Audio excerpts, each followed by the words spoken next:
Hoje estamos recebendo aqui o deputado Jair Bolsonaro do PSL. Deputado, bom dia, obrigado pela gentileza. Bom dia, eu espero poder contribuir com todos, com essa entrevista, com esse espaço que graciosamente você está nos ofertando. Deputado, hoje nos jornais trazem algumas declarações de Ciro Gomes. Ele afirmou ontem que o senhor tem soluções, palavras dele, toscas para o país, e ele pretende ir, ou quer ir com o senhor para o segundo turno. Será que ele tenta polarizar a eleição com o senhor? E como o senhor rebate essas declarações dele? O que eu vejo no Ciro Gomes, se ele não fala meu nome, ninguém sabe que ele participou daquele evento. Para ele querer ir para o segundo turno com alguém, ele tem que ter voto para tal. E no momento ele não tem. Tanto é que ele continua uma das suas teses, né, e defender um possível indulto para o Lula, tentando atrair os eleitores dele.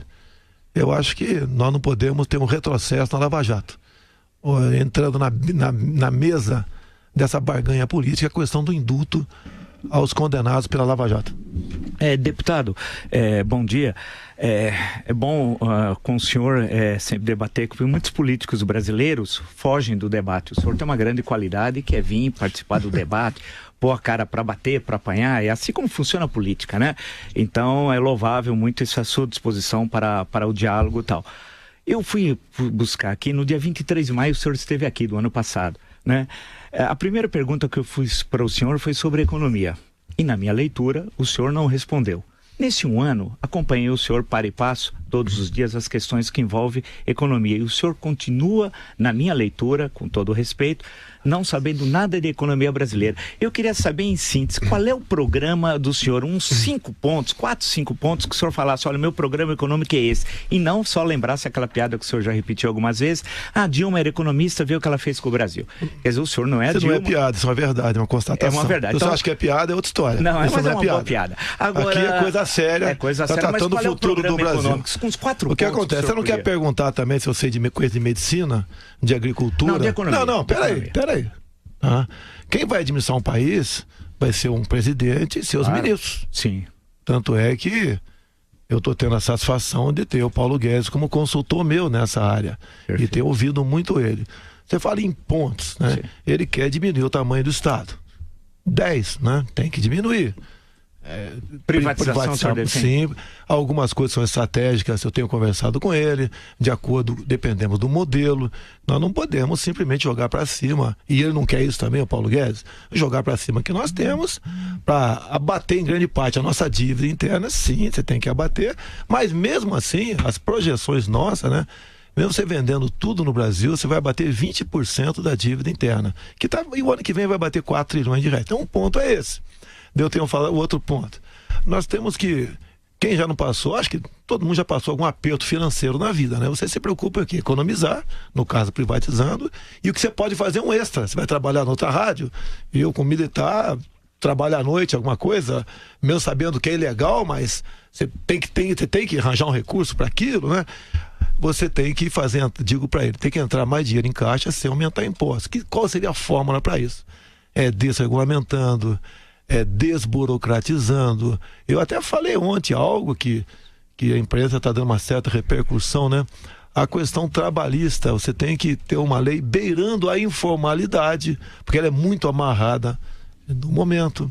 A outra questão que eu tenho conversado com ele, nós temos que agregar valor que nós temos, não é simplesmente exportar, né? Você tem que exportar, sim, mas se você puder agregar valor, bem-vindo.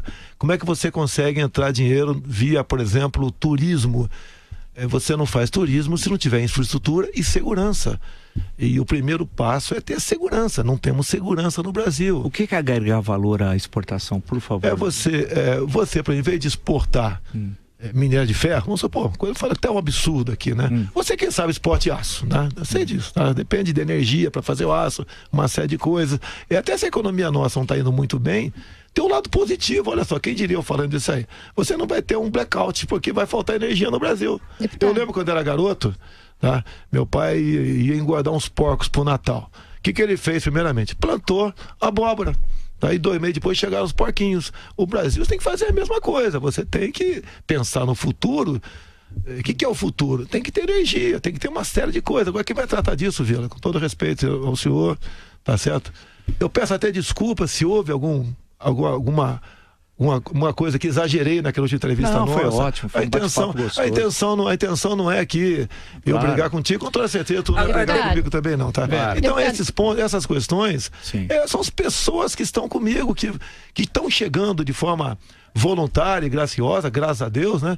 Para ter um bom plano que seja viável. Até tenho dito que o meu plano talvez seja o pior de todos, porque vai estar calcado na verdade. Sobre isso, essa sua parceria com o economista Paulo Guedes, o ouvinte da rádio talvez não saiba, mas trata de um dos economistas mais liberais do país, PhD por Chicago, que é uma escola liberal clássica dos Estados Unidos, e que tem uma ligação com o setor financeiro, setor bancário, setor financeiro, enfim, ele trabalhou para bancos, instituições financeiras até hoje.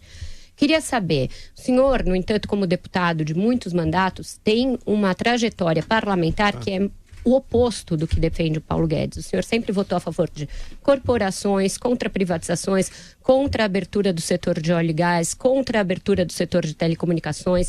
O senhor disse que o Fernando Henrique merecia ser fuzilado porque propôs uma privatização. Eu queria saber, entre a sua prática parlamentar, e portanto aqui não é achismo de imprensa, não é nada, é algo que está consignado, o jeito como o senhor votou durante a sua vida toda. E o que propõe o Paulo Guedes, não vai uma distância enorme para que se acredite que o senhor realmente vai propor um programa liberal na economia? Primeiro falta uma atualização tua no tocante à questão de óleo e gás. Exatamente o contrário, até com uma visão que todos nós evoluímos, né? Que talvez daqui uns 20 anos... Eu estou falando lá atrás, no governo Fernando Henrique. Até eu votei contra, por exemplo, o Plano Real. Sim. Por quê? Porque isso foi em 94, né? Aquele espaço, janeiro e fevereiro de 94, 2 meses, né? Quando começou o 1º de março, começou a nascer o RV, a média do cálculo do salário dos servidores, do executivo, legislativo, judiciário, passou a ser diferente. Nós do executivo, nós do exército, eu queria que fosse usada a mesma média, para chegar o valor atualizado, uma correção um pouco maior. Como não tive aceitação, eu votei contra. Tá certo agora? Era uma pauta setorial contra um plano que era conjuntural para o Brasil inteiro, o Plano Real, né? Eu era Foi uma visão bem eleito basicamente por voto de militares. Eu estava defendendo os militares das Forças Armadas. Né? Tanto é que hoje em dia, o reflexo vem até hoje. O pior salário do executivo é o nosso. Então tem essa questão. Com essa privatização, sim, a gente evolui, tá certo? E muita coisa, independente do Paulo Guedes até, nós já evoluímos, como disse para você, a questão do óleo e gás. Então nós o atualizamos e tenho consciência que temos que nos aproximar muito das ideias do Paulo Guedes, não 100%, mas quem sabe 95%, 96% das ideias dele, para a gente conseguir sonhar e o Brasil sair desse estado de coisa que nós nos encontramos no momento. Agora, deputado, desculpe, em relação à economia, o senhor falou que o Paulo Guedes, que seria coordenador, que daria as linhas gerais para o programa de governo. Agora, é preciso considerar que nós estamos num momento muito delicado da economia brasileira, em que eu acho que a pauta econômica seria das mais relevantes. Então, é importante que haja um programa prévio de governo a ser apresentado para a sociedade, para que se possa avaliar com uma segurança maior qual o tipo de perfil de quem vai ser eleito. Porque o Brasil não pode brincar com essa questão de ajuste das contas públicas. O senhor falou em relação às considerações da área trabalhista. Haveria alguma revisão de reforma trabalhista, dos direitos dos trabalhadores, a própria condição da privatização, o que entraria na privatização? Se o senhor considera, por exemplo, privatização dos bancos públicos, de Petrobras, de Eletrobras, que já está na pauta do governo. Então, eu acho que por mais que haja necessidade de se ter uma equipe econômica confiável e que saiba o que tem que fazer, tem que ter a postura do candidato, que é quem vai mandar, porque se discordar, manda o ministro embora e pronto. Denise, os programas de governo, como regra, são peças de ficção. Paga-se milhões por esses planos. Então, mas o senhor não pode apresentar um que não seja uma peça de ficção? Eu tenho falado que o meu será o pior deles. Não o pior por ser o pior, mas que será se aproximar, que será realista. Essa que é a ideia. Então, mas quais os pontos? Quando você fala, por exemplo, em reforma trabalhista, CLT, o que eu tenho conversado? O que eu quero, o que você quer, pode ser o melhor do mundo, mas você tem que ter um olhar para o parlamento. Lá nós temos o gargalo. Quando chegou a reforma da Previdência, eu estava no Piauí. Eu falei, não vou votar isso. Não vou votar essa reforma que está aí. Tá? Até porque começava com, por exemplo, policial militar, 65 anos. A expectativa de vida no Rio está em torno de 50 anos para essa categoria. Tá? E estava ali, a ideia era depois botar as Forças Armadas. Tiraram os militares da reforma. Foi tirando, foi virando. Eu acabei não acompanhando mais. Todo dia mexia alguma coisa. Quando tiver a proposta final, já que eu tenho participado pouco em Brasília, tenho andado o Brasil todo, eu vou ver como é que me posiciono nessa questão. E assim eu fiz. Dependemos do parlamento, não é o que nós queremos. Agora, você pode ter as corporações que agem pesadamente dentro da Câmara. Você tem que levar em conta isso. Não é o que eu quero. O que você quer, o que o Paulo Guedes quer. Não, mas tem que ter um programa. Nós vamos apresentar um programa. O eleitor não pode votar no escuro. O programa, você tem que apresentá-lo, né? Por ocasião do registro da sua candidatura. E nós então isso vai ser apresentado? Lógico que vai ser. Isso faz parte da legislação. Só em agosto, deputado? Não sei se antes. Eu acho que quanto mais tarde, melhor preparado ele será. Eu acho que deputado, um assunto que o senhor conhece muito. O problema das fronteiras do Brasil e da violência do país. Como é que o senhor vai resolver isso? Olha só, nós temos que identificar de onde vem o problema. Tá ali o paciente na mesa, né? Qual é o tumor para a gente... Não é jogar água fria em cima como estão fazendo nessa intervenção federal lá no nosso estado do Rio de Janeiro. O que eu vejo de errado? Uma equivocada política de direitos humanos. Nós temos De direitos humanos? Equivocada política. Ninguém é contra direitos humanos. Uma equivocada política. Onde o viés é em cima, tratar o errado como uma vítima da sociedade. Ultimamente tivemos aqui a questão das audiências de custódia. Mas, deputado, desculpe, a pergunta era sobre fronteira. O senhor está falando de direitos humanos? Mas eu estou dando o diagnóstico da violência. Ele fez uma pergunta 3 itens para mim. Estou falando da questão da violência, o diagnóstico da violência. A política, falo muito em política de desencarceramento, tá? No meu entender, não tem que existir isso daí, tá? A questão de saidões, nós tentamos na Câmara, de 7, passamos para 2 ou 3 saidões na Câmara, o Senado barrou lá. Esse próprio delegado da Polícia Federal, que havia trabalhado com meu filho aqui em São Paulo, foi assassinado por um dos bandidos, né? Estava no saidão dos Dias das Mães. E você, né, tem que realmente tirar o marginal da sociedade. Você tem que dar uma retaguarda jurídica para o policial. Você pode ver, essa menina, essa senhora que matou esse marginal na escola, né? Eu acho que ela até deu sorte, porque não é eleitoral. Mas, deputado, e as fronteiras, deputado? Vou chegar lá, calma, Vila. Mas o senhor está falando de um outro problema. Ele perguntou sobre as fronteiras. Se você fizer, eu te respondo. Não, mas acho que o ouvinte... Quer que eu pare aqui? Não, por favor. Eu quero saber das fronteiras. Eu estou respondendo a ele, até mais velho do que nós, vamos respeitar. Sim, mas o senhor não falou das fronteiras. Eu vou falar da fronteira. Ok. Nós temos um projeto Cisfron do Exército, vou te falar lá. Legal, okay? seria bom. Ok? Então, me perdi aqui, tá? Tá falando da moça, da senhora. Da senhora. A exemplo do que aconteceu, que está acontecendo ainda com o cunhado Ana Hickman, que tudo indica que vai enfrentar o tribunal de júri, essa senhora tem que ser condecorada e não processada. Temos que mexer na legislação. Ela deu 3 tiros. Pelo Código Penal, mais de 2 é excesso. Ela pode ser condenada por excesso. Bem, então tem que dar uma retaguarda jurídica. Deputado, inclusive... aí é minha área, Código Penal não define quantidade de tiros para definir o excesso, viu, deputado? Eu posso até estar equivocado, tudo bem, mas o que eu tenho de prática, é excesso.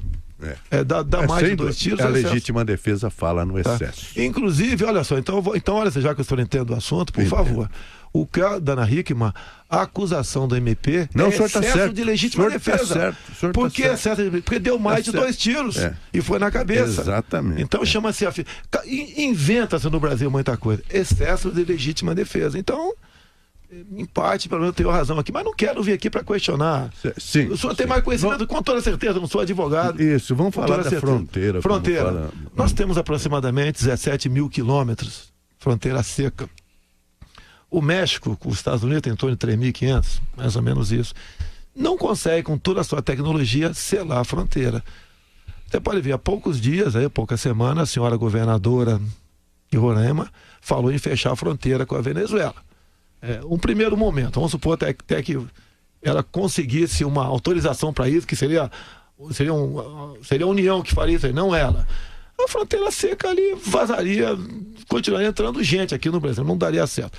A fronteira, o problema é nosso. Armas, munições, drogas e um espaço enorme como esse daí.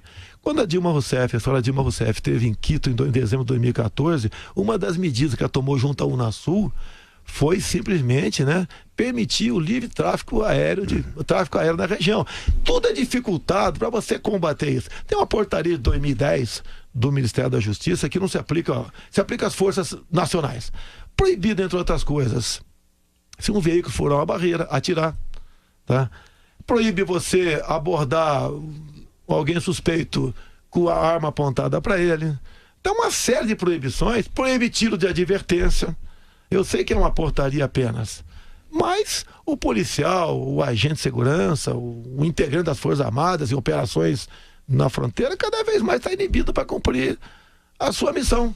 Qualquer medida que ele tome tocante contrária a isso, ele sofre retaliações, tá? Agora, é quase impossível. O sistema de fronteira nosso, informatizado, etc., vai diminuir, no meu entender. Sim.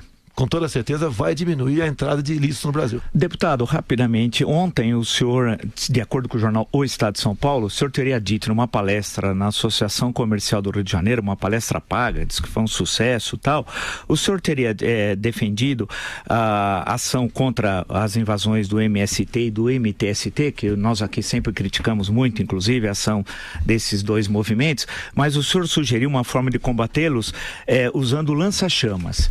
Como é que é isso? Como é que vai ser isso? Por favor, explica para nós. A própria Associação Comercial já disponibilizou a palestra. Sim. Não existe isso. O senhor não disse pegaram o lança-chama numa ponta lá, quando fala em educação, que eu gosto de usar figura de linguagem, né? E questão de MST. E outra coisa, Vila. A questão do lança-chamas teria sido o senhor dizer que vai tirar os simpatizantes do Paulo Freire de dentro do MEC usando lança-chamas. Foi no Ministério da Educação. Aí tudo bem. Tá, e como é que é usar o lança-chamas? O senhor vai chegar lá e... Mas é uma força de expressão, não posso usar figura de linguagem, força de expressão. Mas é duro, hein? Primeira coisa, Vila. Bancada. Primeira coisa, Vila. Palestra paga. Tá? Foi um almoço. Sim. Que eu não tive participação de nada, não ganhei um centavo por isso aí. Claro. Tá?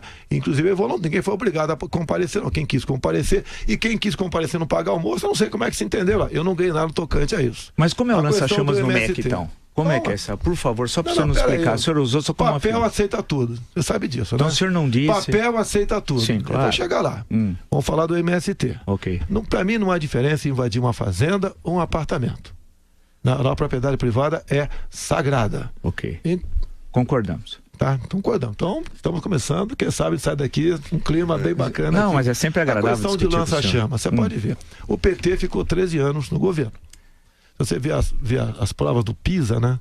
O que acontece? A qualidade da educação nossa caiu. E eles dobraram recursos. Ok? E basicamente a filosofia que impera lá é a do Paulo Freire. É isso que eu falei. Temos que tirar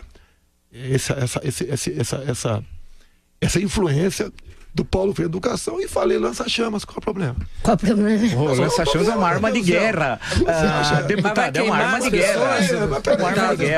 Não, a expressão... Deputado, o senhor é um candidato à presidência. Qualquer expressão que o senhor usar daqui por diante é uma expressão de um candidato à presidência. A não ser que o senhor diga que está falando entre aspas, etc. Deputado, mas não, de verdade. Quantas vezes eu vou falar que vão passar o trator em cima? Você quer passar o trator em cima de alguém? No Congresso, a coisa que mais se fala, vamos tratorar. Mas como é que vai ser o lança-chamas? Explica, só para... A lança-chamas, metaforicamente, como é que vai ser concretamente? Ou uma ministra, sim, tá ok? Que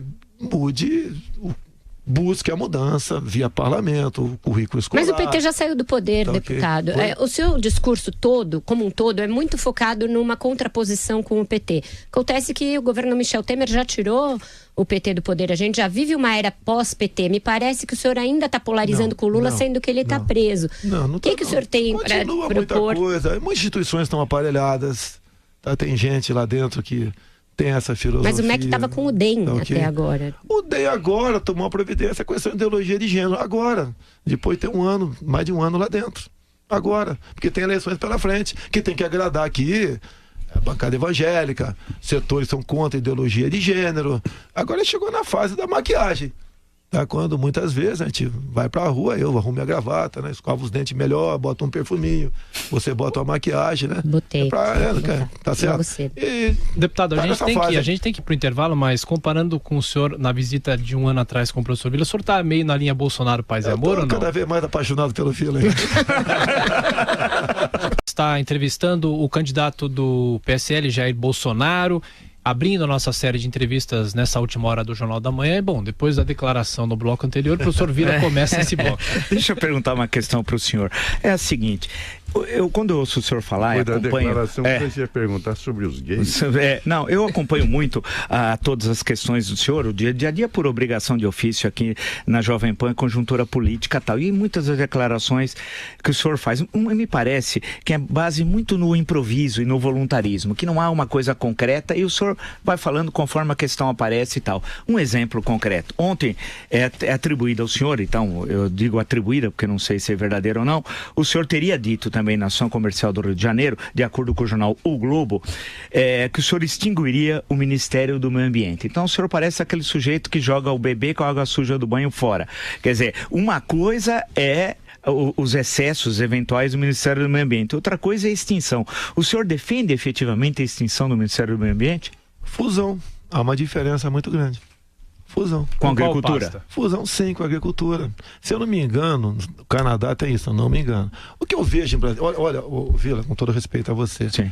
Eu estou em Brasília, eu conheço, eu vejo as coisas cara a cara, diferente de você que às vezes vê pela mídia aqui, por jornais, né, outros órgãos de informações ali. Tá? Sempre há um conflito. Você pode ver, questão ambiental.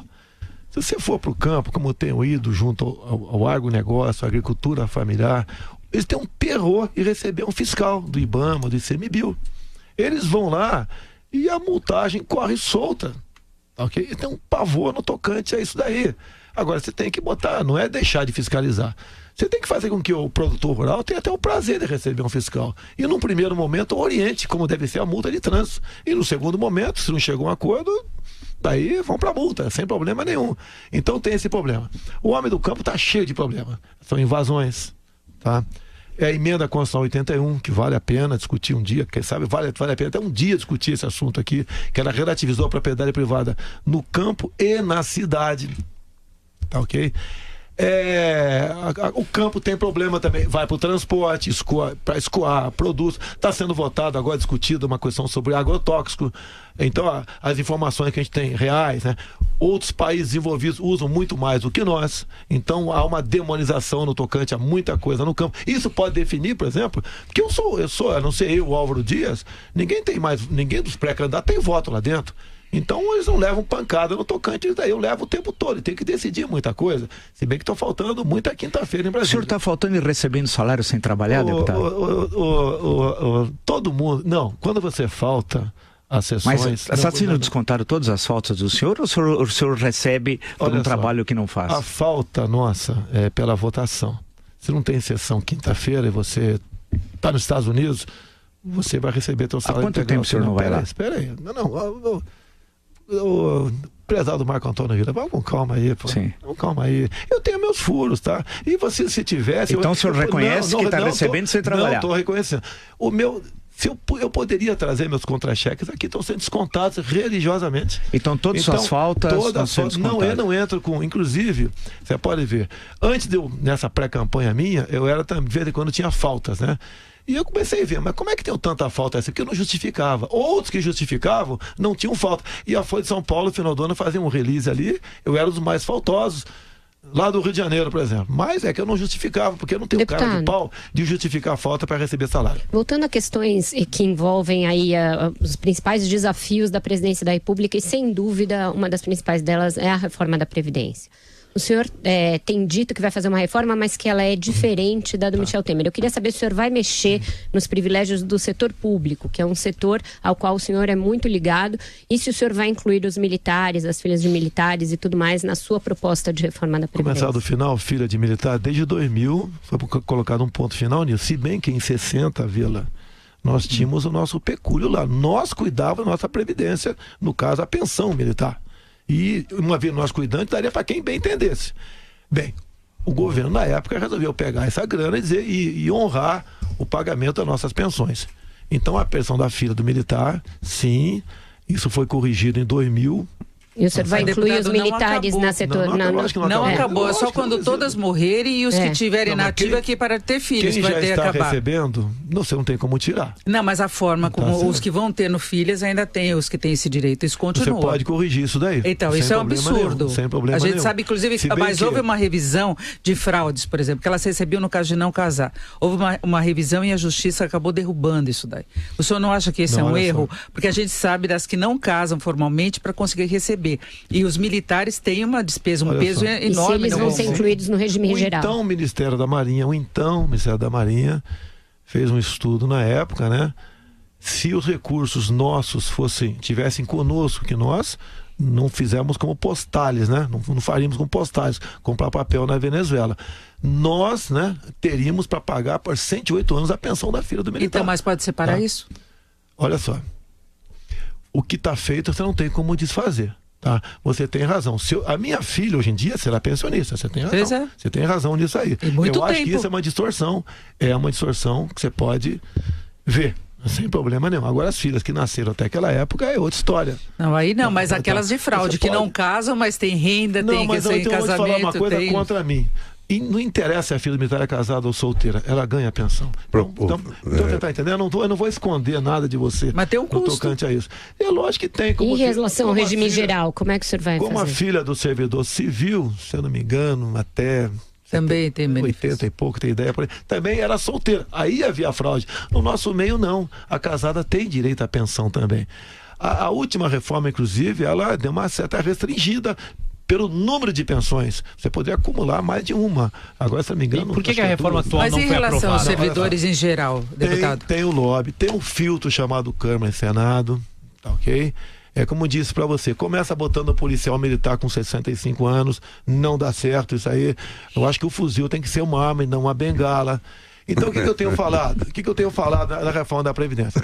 Você tem que começar por partes, tá? Vamos começar com a pública.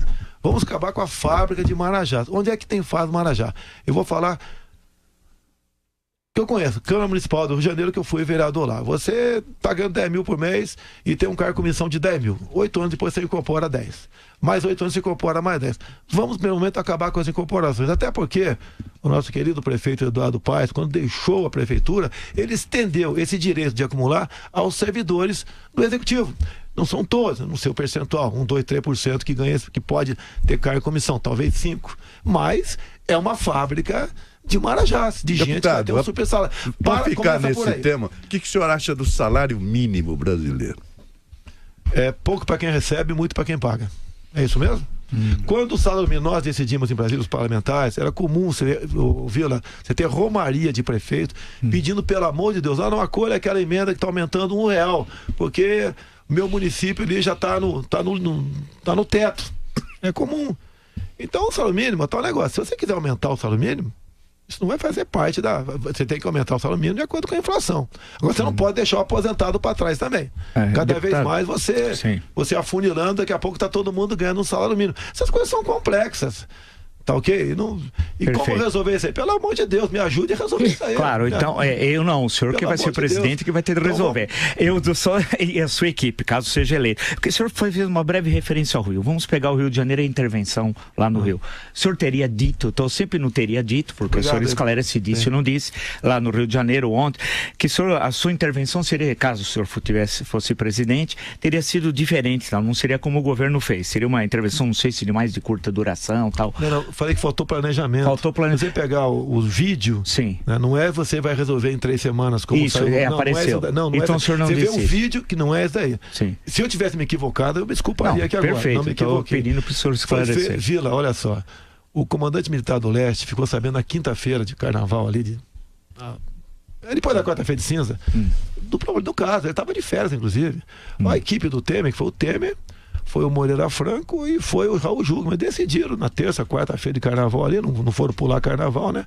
Resolveram simplesmente jogar para a plateia. Não houve qualquer planejamento no tocante a isso. Nenhum, zero planejamento. O senhor é contra ou a favor da Mas o senhor votou a favor, né? Eu sou contra a intervenção feita sem planejamento. Mas o senhor votou a favor no Congresso? Votei favorável, sim. Até porque você está botando vidas em risco, não só do outro lado, como do lado de cá também. Quer ver uma coisa, Vila? Sim. Você deve ter algum amigo que prestou serviço militar obrigatório, com toda certeza. Todo mundo tem aqui. Eu fui dispensado por excesso de contingente na minha época, foi em 73. Hoje em dia, quase todos que servem são voluntários. Você pode imaginar um garoto de 20 anos de idade, vibrando, torce aí pro Corinthians, pro Flamengo, tem sua namorada, tá? Vai pra praia, ele tá agora, ou de madrugada, nessa intervenção lá no Rio de Janeiro. E de repente ele recebe uma sarevada de tiros. Reage. Vamos supor que haja um ricochete e ter essa da arma dele matar o inocente. Okay. Vamos lá. Você acha justo pegar esse garoto, submeter a uma auditoria militar, vai ser condenado de 12 a 30 anos de cadeia? Quem é o responsável por isso, Vila? Tá certo? Então você não pode... O senhor não poderia ter apresentado uma emenda nesse sentido, deputado, quando a proposta chegou na votação? Eu não perco tempo com coisa que você não vai... mas é uma questão propositiva. Deputado, se o senhor acha que isso é um problema conceitual... Eu tenho um projeto de lei em Brasília falando do excludente de licitude para o militar em operação. Se eleito, o senhor mantém a intervenção? O senhor manteria a intervenção ou faria com o novo planejamento? Porque falou que eu não essa que está aí, não. Eu jogaria a responsabilidade também, repartiria a responsabilidade com o parlamento. O senhor faria uma nova intervenção, então, no Rio? Você pode fazer tem estados no Brasil que, proporcionalmente falando, são mais violentos que o Rio de Janeiro. O senhor faria em outros estados a intervenção? Você não tem efetivo para isso tudo. Olha só, o policial com o excludente de licitude em operação, ele dá conta do recado. O policial, ele tem muito mais medo do capa preta do que do bandido. Então não deu para entender, deputado. O senhor vai levantar essa e decretar uma outra, e aí só no Rio e não em outros estados, vai expandir para outros estados? Atender, mas tem que dar uma retaguarda para o pessoal trabalhar. Não pode, após a operação, o policial ia responder para um tribunal, uma auditoria militar. Agora, isso não pode acontecer. Deputado, o senhor falou da dificuldade de aprovação de uma emenda, que o senhor pudesse tratar desse assunto, que é uma área que o senhor entende mais. Como presidente, se for eleito, como é que o senhor vai vencer as dificuldades que se tem de articulação no país, com o excesso de partidos que nós temos, com a velha história do toma lá da cá? O senhor, como parlamentar, deve saber exatamente como funciona o tipo de negociação no miúdo, no varejo que se tem de fazer, troca de cargos, como virá toda essa situação? Olha só, na Nova República, o Dirceu está na segunda cadeia. Tá? Na primeira foi em função do quê? Dinheiro vivo para comprar voto. Certo, Vila? Sim. Dinheiro vivo, mensalão. Tá falando mensalão. Mensalão. Tá. Nesse segundo tempo, o tal do petrolão. Tem muita gente respondendo o processo, não sei se tem alguém preso por causa disso já. É aquela questão da propina legal. A empresa, em vez de dar por fora para você, a empresa dá para o teu partido te repassa, e o objetivo é o quê? Comprar voto. O senhor nunca recebeu dinheiro dessa forma? Através do seu partido? O delator falou nada até agora, né? Mas lembra que nós conversamos aqui a história daquele dinheiro que o senhor recebeu, viu? Isso. Aí o senhor passou o partido e o partido devolveu para o senhor? Não, eu falo da JBS para você, eu falo. Sim. E o terceiro tempo agora, comprar voto. Quando um presidente negocia, dá para partido tal ministério, também está comprando voto. Concorda, Vila? Também está comprando voto. E eu acho que essa prática não pode continuar. Porque aí, o que eu sinto, o que eu vejo, né, que eu constato dentro da Câmara, é a origem da ineficiência do Estado e corrupção. Vila, em 2014, Vila, a legislação mudou no tocante a doações. Você não podia, o empresário não podia doar, você tinha que doar para o partido. E o partido, ao repassar para o candidato, ele diria de onde estava vindo aquele dinheiro. Então, quando chegou na minha conta do partido R$200 mil, eu fui ver quem era o doador originário, JBS Friboi. Naquele tempo não existia a figura da propina legal. Estava legal aquele recurso, Vila. Mas o que eu fiz? Sabendo dos empréstimos da JBS, junto ao BNDES, e que era para comprar apoio parlamentar, eu simplesmente fiz um cheque nominal, devolvi o dinheiro para a origem. Eu não fui para a JBS. Que era o partido. Era o partido. E pedi do partido o fundo partidário, que é outra receita. É isso que aconteceu. Nada mais. Mas então, se tem 3 formas de propina legal, a seu ver, qual vai ser a sua forma de negociação com o Congresso, tendo em vista que o senhor é de um partido muito pequeno, incapaz de sozinho aprovar qualquer tipo de medida? Nunca nenhum presidente teve um partido majoritário lá, né? Acho que chegou a 70, 80, o PT, por aí. Mas já houve alianças, né? Do senhor partido sem nenhuma aliança. Em função disso, né? Ministério, o meu ex-partido PP, era o senhor Paulo Roberto Costa que negociava isso lá. Você vê o Roberto e o CEF. Então, mas como driblar isso tudo? Bem, vamos lá. Tem um grupo de aproximadamente 50 deputados que tem crescido, que tem gente boa dentro do parlamento. Não é todo mundo farinha do mesmo saco, como diz. que querem realmente fazer algo para o Brasil. E esse grupo tem que ter uns 50. Sei que está pequeno, pequeno. Está crescendo. Nós queremos conversar com os parlamentares de forma individual. Tirar daquele jugo do líder partidário. Tá? Você pode ver, quando eu estive em Roraima, como é que nós atenderemos Roraima? Como é que você pode atender a bancada ruralista, em parte os anseios da bancada evangélica, bancada da segurança? Então isso estamos botando no papel, conversando com esses parlamentares. Mas o senhor acha que dá para ser presidente da República negociando caso a caso no varejo desse jeito? Eu falei bancadas, estado, região, tá? Outros interesses. Porque se você for fazer a mesma coisa, prezada Vera, eu vou estar conversando com o Sérgio Moro em Curitiba, então, não vai demorar. Então o senhor acha que os partidos não servem para nada no Brasil? Não. Da forma como eles fazem política, lamentavelmente, grande parte não. Tem os comandantes de partido. É muito melhor você ser, hoje em dia, presidente de partido, com esse interesse, do que ser parlamentar. Ou se você não mudar essa forma de fazer política, vai continuar a ineficiência do Estado, que reflete na educação, saúde, etc, etc, etc, e nem corrupção. Deputado. Nós temos que buscar outra maneira, Vera. Sim. Essa que está aí não dá mais. E esses deputados, 50 aproximadamente, têm consciência disso. O senhor já tem o seu vice? Janana Pascoal, Magno Malta? Não, olha só, eu tenho o namorado Magno Malta, ok? O que eu vejo do Magno Malta? Para mim, eu fecharia com ele hoje. O partido, pelo que parece, fecharia também. E deixo claro aqui, a imprensa está noticiando que eu tive a semana passada com o Valdemar da Costa Neto. Não estive. Se estivesse, falaria sem problema nenhum. Mas ele foi condenado no mensalão, é um corrupto muito conhecido. Ele devia estar preso, prisão perpétua, porque ele é um bandido, né? O meu acordo será com o Magno Malta. E não com o Valdemar da Costa Neto. Mas isso não existe, deputado. Valdemar da Costa Neto manda no PR, ele é dono do PR. Na cadeia ele fazia aliança, o senhor sabe então isso. Qual partido eu vou procurar? Eu vou partindo desse princípio teu. Não, mas então o senhor diga, eu vou conversar com ele porque ele é o presidente do PR, não fingir que ele não existe. Não estou fingindo. Ele existe. Eu já conversei com ele no passado, sim. Já conversei com o Roberto Jeff no passado.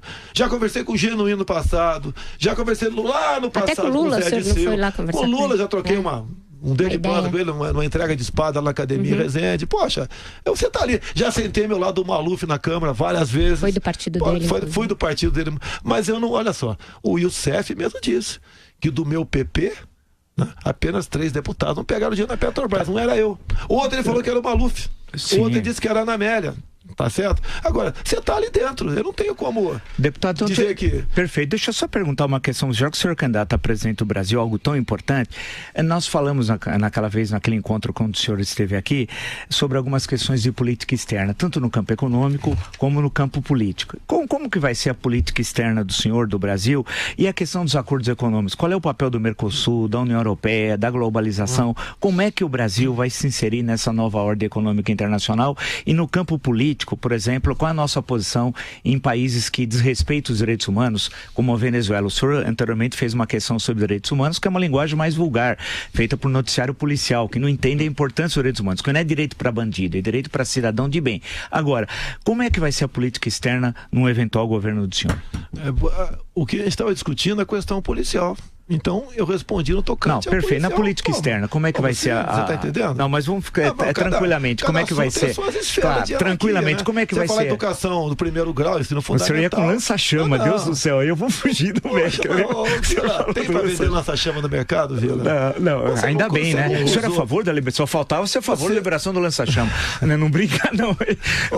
Mas voltar à questão, deputado, seriamente, a questão da política externa. Você fala em coisa séria e tenta debochar. Não, a questão da política externa, falando sério. Você pode ver. Um exemplo concreto da política externa nossa. Sim. A senhora Dilma Rousseff, intervalo, tá, deputado? A senhora Dilma Rousseff não recebeu as credenciais do embaixador de Israel. É uma política feita pelo viés ideológico. Sim. Isso tem que deixar de existir. Tá? Eu, particularmente, vejo com bons olhos o bilateralismo. Você pode ver, fui procurado esses dias, eu sei que faz parte do Mercosul, né? Por um deputado recém-eleito, que vai fazer parte do atual presidente eleito no Paraguai. Ele quer se aproximar de nós e, logicamente, interessa. O Paraguai, eu sei que o PIB do Paraguai é menor que de muitos estados no Brasil, mas estão crescendo 7% lá. Mas o nosso exemplo não pode ser o Paraguai, com todo respeito ao Paraguai. Nós somos um grande país, né? Eu acabei de falar para você que o PIB do Paraguai é menor que muito estado do Brasil. Perfeito, não, o senhor tem razão. Eu sei que com toda certeza você entende muito mais economia do que eu. Só que eu sou uma pessoa muito mais humilde. Não, perfeito, mas não tanto assim. Mas a política externa, qual é a relação com os Estados Unidos e com a Europa? Deputado Vila, desculpe, em homenagem à sua humildade. Vamos fazer um intervalo comercial. Inverno, junte já seus pontos. Padaria, drogaria, junte pontos no instante. Barzinho, lanchonete, até no restaurante. Compre pontos, cai em pontos, vale até da sua empresa. Junte pontos com parceiros. Liberdade é uma beleza. Inverno, junte já seus pontos. Junte pontos usando o seu cartão de crédito no dia a dia ou comprando nos nossos parceiros. Inverno, junte já seus pontos. Já falei, chama a Pancron. A Pancron resolve. Pancron Indústria Gráfica, bom dia. Oi, é verdade que vocês são feras em artes gráficas e que sempre conquistam os melhores prêmios na impressão de material promocional, livros e revistas? É verdade. Ufa, ainda bem. O meu chefe mandou chamar vocês. Já estamos indo. Pancron Indústria Gráfica. Toda vez que você quiser qualidade, prazo e preço, não tem jeito. Chama Pancron. São Paulo 3340-6901. A Pancron resolve. Ela é espetacular. Ela é a titular. De quem estou falando? Da cerveja proibida. A cerveja número 10. Proibida é a cerveja que você convoca para ver seu futebol em casa ou no bar com os amigos. Proibida é espetacular. É a titular. É a cerveja número 10. Mas olhe fair play. Beba com moderação. Jovem Pan discute economia, a economia brasileira em perspectiva. Em ano de eleições, economistas, empresários e consultores debatem as estratégias de política econômica que devem ser adotadas para garantir o crescimento sustentável de longo prazo. Com a presença de Guilherme Afif, presidente do Sebrae, Henrique Meirelles, ex-ministro da Fazenda e pré-candidato, Zeina Latif, economista-chefe da XP Investimentos. Dia 28 de maio, a partir das 8 horas, no Tivoli Mofarrege. Oferecimento XP Investimentos. Assessoria de verdade, sem custo. Abra sua conta. A Jovem Pan é som e imagem. Assista ao Jornal da Manhã em seu computador ou celular, pelo YouTube, Facebook e nas nossas plataformas. Agora são 9h44. Quer repetir, Joséval? 9h44. Ô, deputado, a Vera tem uma questão aqui, professor, mas eu já queria colocar a seguinte questão. O senhor, não sei se o senhor acredita em pesquisas, mas o senhor tem uma rejeição de cerca de 50%. Num segundo turno, isso é danoso, não é? Eu acho que todo mundo está próximo disso, né? Você pode ver, quem vota no PT, a princípio... Ou mais, né? Quem é o antagonista dele? Sou eu, joga pra cá. Agora, no segundo turno, no meu entender, hoje, diria, eu não acredito muito em pesquisa não, tá? Minha pesquisa é quando desço em aeroporto, quando encontro o povo na rua, converso com um taxista. E eu não tenho obsessão pelo poder, então estou tranquilo no tocante a isso daí. Mas hoje em dia seria eu, quem está em segundo é a Marina, tá? Que está junto com o Ciro também. Vai depender de quem o PT, no meu entender, resolver dar uma forcinha. Tá? E vai continuar essa polarização. E acredito, entre eu e mais um, Vila, eu acho que o voto está decidido na cabeça da maioria das pessoas de imediato. Você acha que o senhor vai com quem, então, para o segundo turno? Marina ou Ciro, não sei, para mim tanto faz. Pegando uma carona no que a Vera disse, e aqui em São Paulo, o senhor apoia quem para governador? Bom, o quadro não está definido ainda. Tem o Dória, que falou que você acabou de falar nos Estados Unidos que seria um desastre, né? Eu nunca ataquei o Dória. Paulo Scaff. Eu sou simpático, vou falar que sou simpático. Esse Scaff, não conversei com ele sobre isso. Pode ser até que ele não queira me apoio, então eu sou simpático. Márcio França. O Márcio França vem do sistema atual. Tá? O senhor não vai apoiar ninguém, então prefere se manter à distância? Eu estou tão fraquinho nessa questão de base eleitoral. Não, né? Aqui em São Paulo, o senhor não vai ter... não vai desses candidatos que estão aí, eu sou simpático ao Scaff, isso que eu posso dizer. Deputado, o senhor enfrenta aí duas denúncias no Supremo. Uma daquele caso da deputada Maria do Rosário e outra mais recente, em que a Procuradora-Geral da República, Raquel Dodge, denunciou por acusação de racismo. Racismo é uma cesta de denúncia. Ok. O senhor, nos dois casos, tentou que as denúncias fossem rejeitadas com base no seu direito parlamentar à livre opinião e nos dois casos isso não foi acatado. Agora que o Supremo decidiu que crimes comuns devem ser julgados em outras instâncias e, portanto, tirados do Supremo, o senhor pode mudar a sua estratégia para tentar que os processos desçam para a primeira instância? Quem trata a estratégia é o meu advogado. Por coincidência, que me ajuda está aqui do meu lado aqui agora. Tá? Essa é a estratégia. Tá? Eu não é apenas imunidade parlamentar por quaisquer palavras, opiniões e votos. No meu entendimento, que eu não ofendi ninguém. Até na lei do racismo, pelo que eu vejo lá, traduzindo para o nosso linguajar, para o meu linguajar, né? Eu não permiti, por exemplo, que um cabo saia sargento no quartel porque ele é afrodescendente. Você não vai entrar nesse elevador por causa da cor da tua pele. Não aquilo. Pode ser algo de mau gosto, falar que ele pesava 7 arrobas, sim, pode ser, me desculpo até, sem problema nenhum. Mas foi num ambiente lá de absoluta tranquilidade. Nada mais além disso. Agora, você pode ver, nessa sexta, tá no tocante uma acusação que eu tô perseguindo índios também. Eu sou o capitão Custer, né? Com toda certeza. Porque eu tenho falado que hoje em dia... General, ele era general. Mas eu sou capitão, General, Vila, pelo amor. Era general. Você tá coçando o tempo todo. E morreu em Little Big Horn. Eu tô achando que isso é amor, Não. Eu quero, se você me permite, quando acabar o programa, dar um abraço. Claro. Mas o senhor acredita que essas denúncias vão adiante, que elas podem ser um impeditivo para sua candidatura, Vera, por exemplo? Não, impeditivo não, até porque não dá tempo, né? A não ser que haja uma catástrofe, algo anormal no Supremo Tribunal Federal. Agora, isso prejudica, eu tenho que explicar como... Por exemplo, por estar discutindo outra coisa contigo agora, estou discutindo isso. O que eu falei a questão de índio? Depender de mim, não teremos mais 1 centímetro quadrado para índio.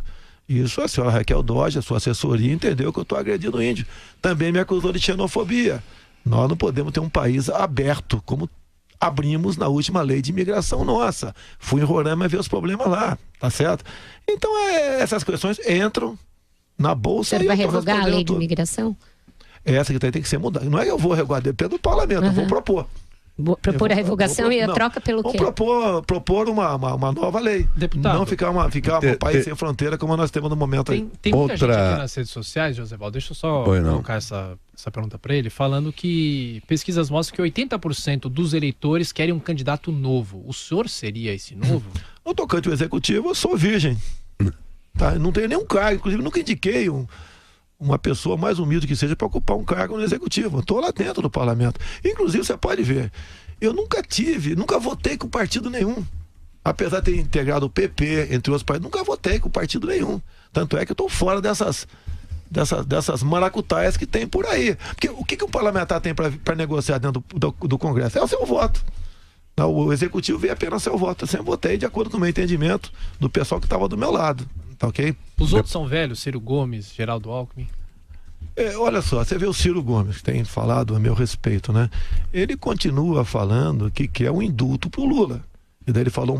Mas ele negou, né, isso? Tanto lá na Suécia, naquele português e inglês dele, quanto ontem. O que ele negou é o seguinte, o que ele falou foi o seguinte... Ele disse que o Lula nem pode ser contemplado com indulto. Porque o Lula não se julga culpado.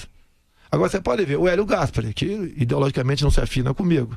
A questão de 5, 6 semanas, um domingo lá, ele falou que no balcão de negócio, Vila, para composição de quem vamos apoiar no futuro, né, está o indulto para o pessoal do Lava Jato. E escreveu o Hélio Gaspari que o único pré-candidato dos que tem chance que não aceitariam isso, segundo o Hélio Gaspari, é o Jair Bolsonaro. Deputado, outra afirmação pesada, quente sua, foi que no problema da superlotação, o senhor não tem problema, que o senhor empilharia condenado em cima de condenado. Como é que o senhor vai resolver o problema da superlotação? De verdade. A gente vai sempre no problema, né? Tem recurso para fazer novas penitenciárias.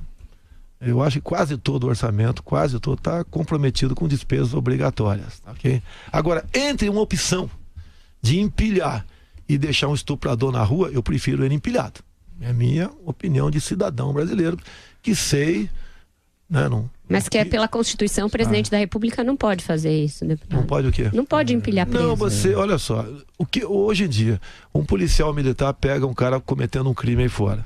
Ele vai em 24 horas para audiência de custódia. Diz as pesquisas que 50% estão postos na rua.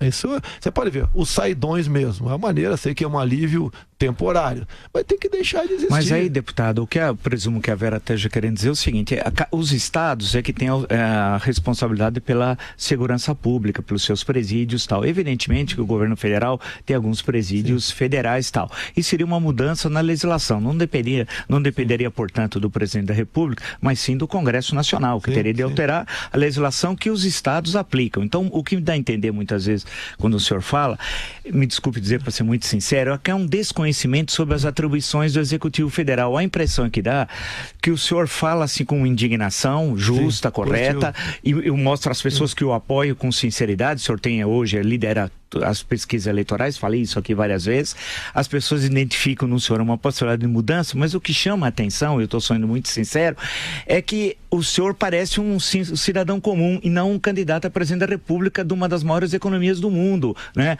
Então, atribuições que muitas vezes são dos estados, o senhor acha que é do Executivo Federal. O que o senhor acha que é do senhor é do Congresso. Então, o senhor sequer sabe as atribuições. Vila, em nenhum momento eu falei que vou fazer isso, fazer aquilo. Eu acho que 90% mais ou menos, e a ação de qualquer presidente passa pelo parlamento. Eu me indigno, eu continuo sendo cidadão, Vila, eu continuo sendo de carne e osso. Tá? Se eu morrer aqui agora, eu vou cheirar tão mal quanto o cara que não tem nada e morreu no dia de ontem. E tem uma frase até mais pesada, para deixar claro aqui. Eu prefiro a cadeia cheia de vagabundo que o cemitério cheio de inocentes. Eu tenho usado essa isso veio. Mas é uma frase cabeça. De efeito, o senhor percebe sem concreticidade, deputado. Sem autenticidade, ninguém não, concreticidade. Não é concreto. O senhor teria. Isso daí é uma frase de efeito que a gente pode dizer num programa, mas não como presidente da República. Vila, eu não vou sofrer uma metamorfose aqui. Algumas coisas eu tenho corrigido. Sim. Outras não deu para corrigir. O senhor corrige o que o senhor disse sobre o Chaves? Sobre o ditador Chaves, o senhor disse que era uma esperança para a América Latina e gostaria que essa filosofia, expressão do senhor, chegasse ao Brasil. O senhor corrige isso? Faltou você botar o ano disso aí, Vila. 1999. Obrigado, Vila. Agora sim, a imprensa bota isso, não bota o ano. E você... momentaneamente, com lápis. Não, o senhor perguntou, não. O senhor perguntou, eu já disse, já debate pronto. Você com lápis, sem maldade, você esqueceu o número. Sem nenhuma maldade. Na época, o Chaves, elogiava os Estados Unidos, criticava Fidel Castro, a Venezuela tinha seus problemas, né? E passou a ser uma esperança, como o Lula foi uma esperança para nós aqui. Foi pro senhor em 2002? Não. Olha, entre ele e o Serra, eu ficava meio na... O senhor votou no Lula? Pra cima. Sim. O senhor votou do Lula em 2002, tá. Em 2006, o senhor poderia revelar, por favor, se não quiser, não tem votei problema. Não, nenhum momento mais o PT. Sim. Eu confesso que, apesar de uma certa experiência minha, eu acreditei. Eu conversava com o Genuíno, tá? Eles fizeram lá a CPI do fim do mundo, eu assinei a CPI do fim do mundo, eles tinham uma proposta maravilhosa, tinham. Tá, eu acreditei na lei, que eles iam respeitar a lei da anistia, não respeitam, quero o tempo todo mexer nela. Mas CPI do fim do mundo foi uma outra coisa, deputado, desculpe corrigi-lo, foi aquela CPI que apelidada de fim do mundo pelo Franklin Martins, né? E foi a CPI dos bingos, isso foi a posteriori. Posso ter me equivocado, mas todas as CPIs naquele tempo, quase todas as CPIs propostas que era pelo PT, quem tá no governo dificilmente propõe CPI, né? Eu assinei e era a favor. Pode ser que tenha me equivocado, sim, tá ok, acontece. Tá, mas juntos, até o pessoal disse que eu votava com o PT. Eu digo contra o PT que votava comigo. Deputado, o senhor tem feito campanha muito baseado nas redes sociais e é um sucesso inconteste nesse campo. O senhor tem seguidores que são orgânicos, que são reais, não são robôs. Isso responde em grande parte pelo apoio que o senhor tem obtido. Quando a campanha começar oficialmente, no entanto, vai começar o horário eleitoral de rádio e TV, que acredita-se que ainda vai ter um peso no Brasil. E os outros partidos com alianças maiores que a sua, mais tempo de TV, tendem a suplantá-lo nesse campo. Qual vai ser a sua estratégia para manter essa exposição que o senhor tem hoje, quando a campanha efetivamente começar? E se as redes vão ser suficientes para manter isso? Sozinho, nós temos metade do tempo do Enéas. Meu nome não vai dar falar Bolsonaro, ok? Mas o que acontece? Grande. Olha só, Vera, eu não tenho obsessão pelo poder. Você já imaginou, Vera? Olha pra mim, Vera. Eu tô olhando. Você imaginou você sentar na cadeira presidencial, Vera? Não, nunca tive essa mas pelo amor de Deus, deputado. você não tem que soltar fogo. Você tem que pedir, meu Deus, o que eu fiz pra estar aqui? Se candidatou, fez promessas. Mas o senhor quer. Mas o senhor quer. Sim. O senhor fez bastante coisa para estar lá, se estiver. O senhor está na campanha. Meu prezado Joséval, é uma brincadeira, né? Eu costumo dizer que quem já passou dos 60 já está com o prazo de validade vencido, já está no lucro. É uma brincadeira que eu faço. E eu pretendo deixar uma história para o Brasil, se essa for a vontade da população brasileira. O senhor tem medo de ser presidente da República? Receio? Quem não tem receio, pelo amor de Deus, viu? Tenho receio, sim. O senhor acha que não vai cumprir as promessas eleitorais?